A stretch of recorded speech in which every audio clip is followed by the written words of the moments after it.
Hello, everybody. I'd like to introduce you to a new platform called Beyond the Analytics. It's been a nice long road of about 8 years in the making to get where we are now. We hear so many times people gauge American football players only from the context of numbers only. So what this channel brings is really an extension of the scouting guy. The scouting guy is this man right here, and he is the engine that drives it all. He's the scouting guy. So I want to start off by talking about player evaluation in comprehensive terms, where we give context to stats. Right now, it's just everybody, it's like fantasy. I think fantasy football really drove a lot of this PFF kind of mentality. So this is really, we're putting together an animal far beyond PFF. We are putting the context behind the stats. We're looking for the diamonds in the rough, not the obvious ringers that are out there, but we want to, what we're trying to do is provide a service both for people in the professional ranks to look at who could be that diamond in the rough. This man his track record has been impeccable, putting guys that are in the later rounds that turn out to be gems. He's got a knack for it. He knows what he's looking at. And so without further ado, I'm going to introduce the scouting guy, and I'd like you to talk a little bit about what makes what you do as different from just reading off a bunch of stats on players.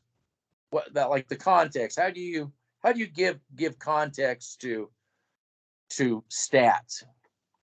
So basically, well, hello everybody. I'm the scouting guy. But going off of your question, what I do differently than what a lot of other people do, I have the mindset of a scout, like, what they have in the NFL. I go very much in the detail of every player that I scout. I talk about their strengths and weaknesses, but so the one thing I do is I don't just watch a clip of a film and then go off of that. I go and rewatch it over and over and over and over again and see what the context is on how this player can eventually be good for a system that you're running. If it's high school, college, NFL, whatever it is. And when I look at a player, the one thing that I look at is the structure and the detail and the technique of the player. I want to see how he got better from freshman year to senior year. I want to see how he got better in his first year in the NFL to his third year into the NFL. I want to see the progression of the player. And I will base a lot of my opinions on that off of that. I want to see what type of coaching he's being influenced with. I want to see what system he's a part of and how that can transition if you're a college player into the NFL. So the reason why I take a lot of my time and effort into the 4th, 5th, 6th, 7th round guys is because that is the lifeblood of your team. That is the depth of your team. And I want to see how those players can progress going into the NFL, learning that behind veterans, learning behind coaches that actually know what they're doing, not the 8-year track record that we had, that me and this guy had to endure for 8 long years.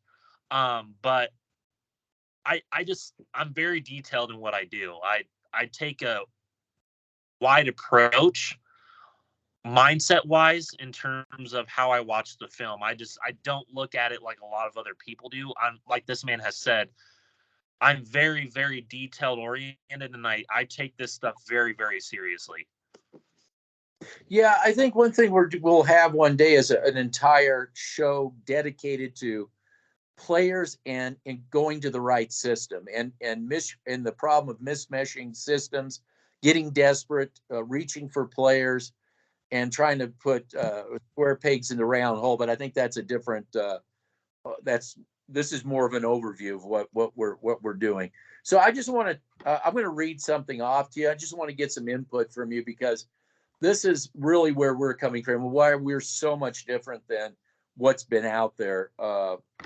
And by the way, we just made another video on something completely different. But you know what I forgot to mention is that you did a draft 2023 for the NFL, your comprehensive picks and analysis, and you got all kinds of accolades from all around fans around the league about that.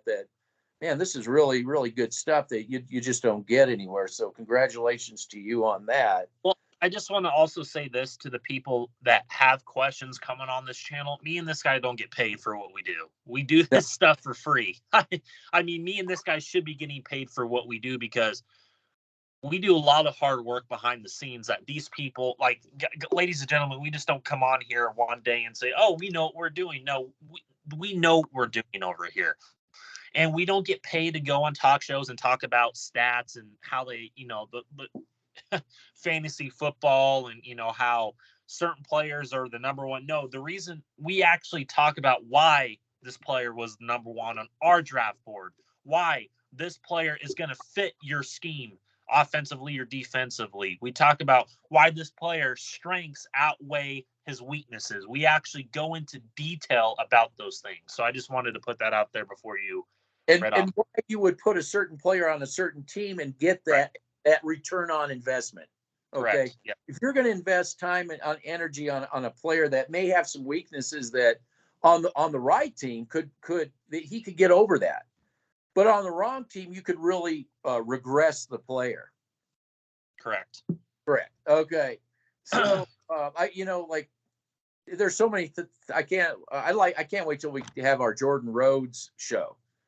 Because we're talking about putting I think there are people listening, and I think that pick, absolutely, that connection was kind of made through somebody watching what we're talking about. Well, I don't find it a coincidence that he went to the team that Sean Payton formerly coached, and the team that he now is, that's the coincidence for me, because that film review, like you said, got a lot of likes and views, and we had his former high school coach, who I'm really trying to get on, and I want to talk to him. He came on here, said, hey, I coached that guy. A lot of people didn't really understand the Jordan Rhodes, and I got a lot of difference of opinions, and I'm like, dude, this guy is his film jumps off the screen, and the film that I shows that. So, you have to put him in the right system, and this guy could be somebody, going to the correct system. That is the irony of this whole thing. He's going to the correct, but I want to talk about that when we get to the Jordan Rhodes show. Well, D is for development. You got a D. D is for development, because we that's another show that we could probably just spend one show talking about proper development. Maybe you go from the high school to the college and the college to the pros.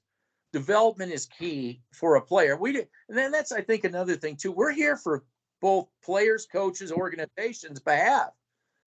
PRing yourself because you don't know what you're doing isn't going to help anybody out. I think the one thing that correlates to development, good eye, by the way.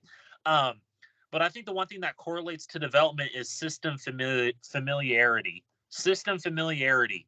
If you're bringing in Jordan Rhodes and you're going to a multi-power run system with the New Orleans Saints, his familiarity with the skill set that he used, where he Jackson State, I forgot the school that he went to. My apologies. I watch a lot of watch a lot of prospects, so forgive me.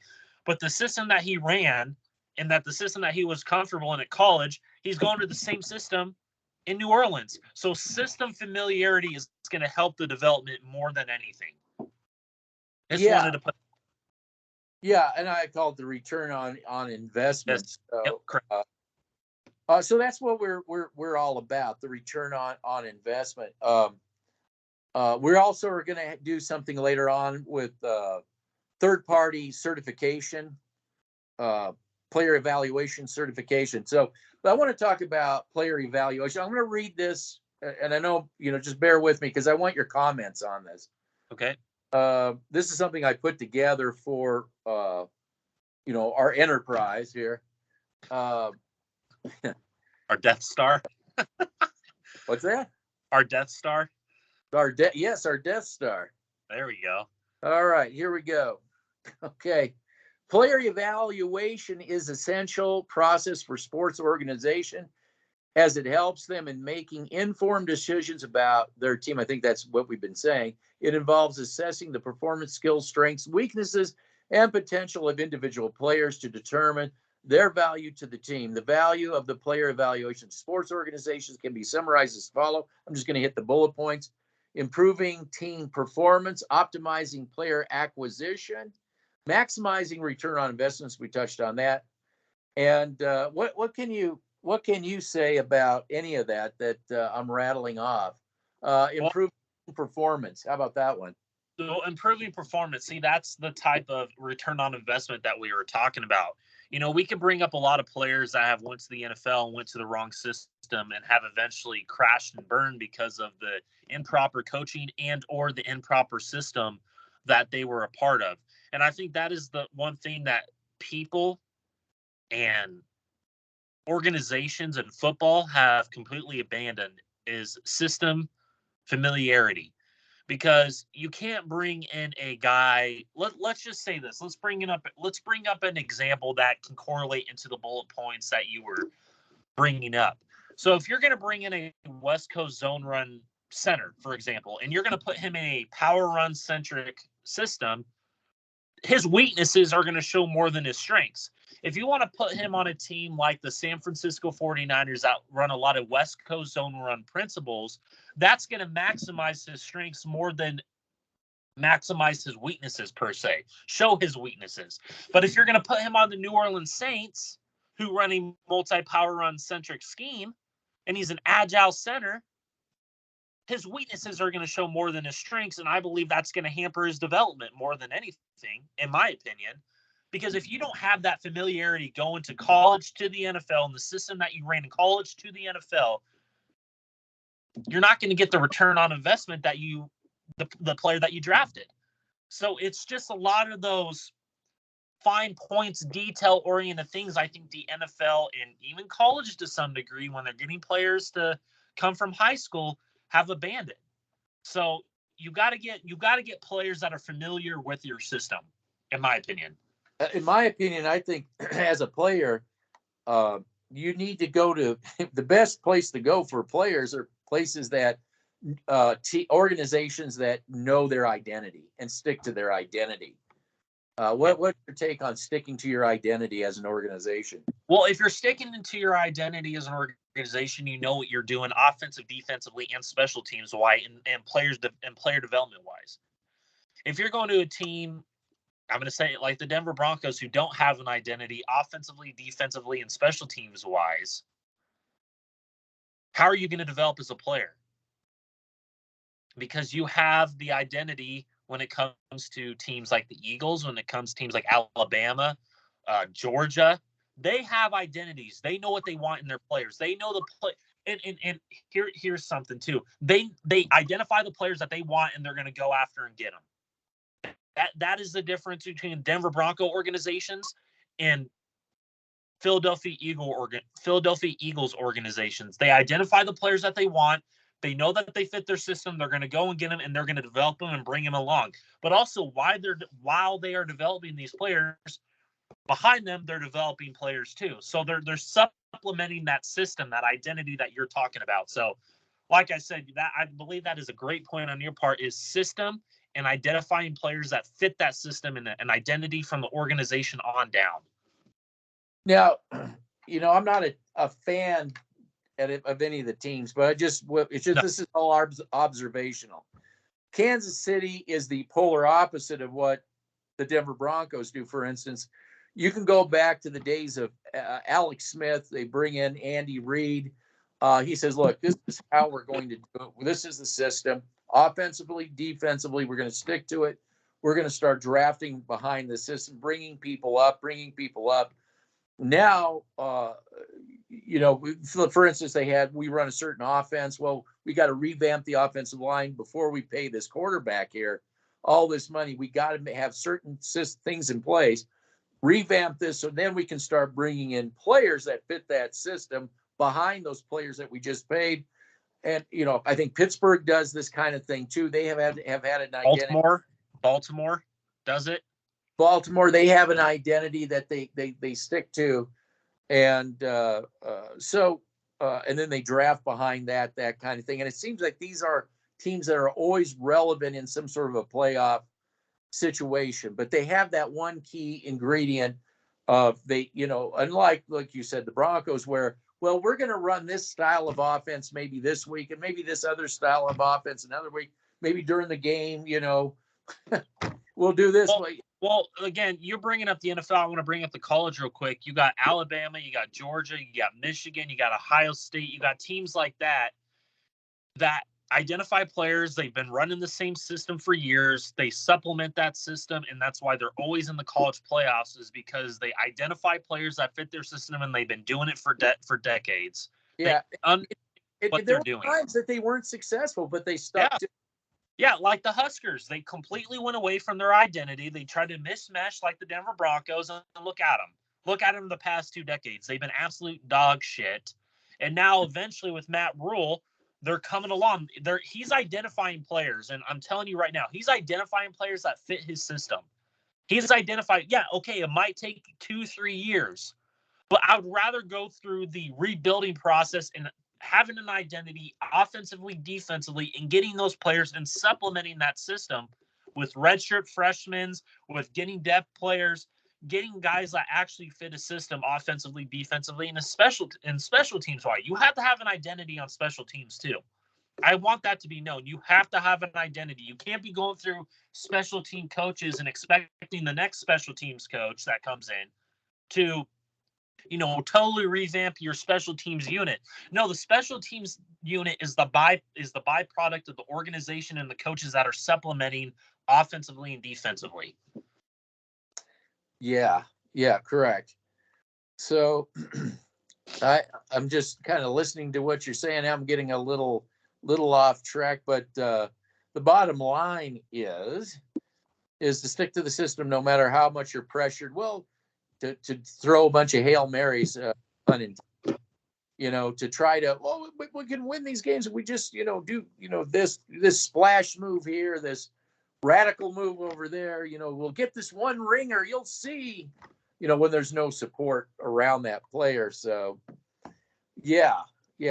So this, so what we try to do is we are trying to look for players that fit certain systems.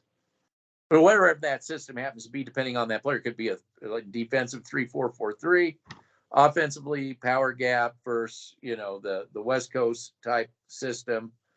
So I think we are also kind of an inside out approach entity. Why does the push up the middle help where you don't have to draft Deion Sanders in the back there? You can get a guy who's good, but he doesn't have to be Deion Sanders to be very effective, because you got that push up the middle, rushing, not giving that quarterback that pocket like the team you talked about continually does for their opposing quarterback. Guy can step up in the pocket each time, throw to whoever. And so that's what we try to do. We try to get the right players in the right systems. So, like you said, 7 that maybe they're 5th round or something like that. Yeah, they have some knocks, but in the right system, these are knocks that can easily be overcome, because these guys have a step above their peers in that same area. Well, they're familiar with the system too. They're familiar with the system, and they're going to take the coaching, and they're going to take to the right coaching. So it's a system familiarity for me. Yes. So anyway, this was just a brief. I just wanted to touch on it briefly about what it is we're trying to do. I want to bring a lot of I'm going to be out there on Discord, Instagram, Twitter, whatever. Just little bites of little film analysis for people to look at. Again, beyond the analytics, you can see with your own eyeballs. The eyeball test. I did have some things on how these evaluations go beyond just numbers, but anyway, I'll look into that and I'll come up with something so that I'm a little bit more comprehensive at the time. But when we do but we can also put together a platform that before we get going on these. I just wanted to get people familiar with what we're doing here. So I got to go build up, get these platforms launched and start sending video to them. Yep, and I just got to go continue to watch the film. So. Now, what are you doing right now? You're watching something right now. What? I'm watching Alex Forsyth film, and I'm also watching John Michael Schmidt's film, who I believe was the best center in the draft. But I got other prospects for 2024. I'm looking at as well. So I'm just focusing on those few things. That's about it for me. Just trying to get. I also really want to try and get that Jordan Rhodes high school coach on here. We can do a little interview with him. I'm going to try and do the best on my end to get him on here, but I might try and look around for some offensive line coaches we could talk to. So I'm trying to work on that on my end. So, all right, I'm going to get off camera and talk to you about some things that, are going on behind the scenes. Cool. Sounds good. All right. Take care. You too. See you on the next one. Yep.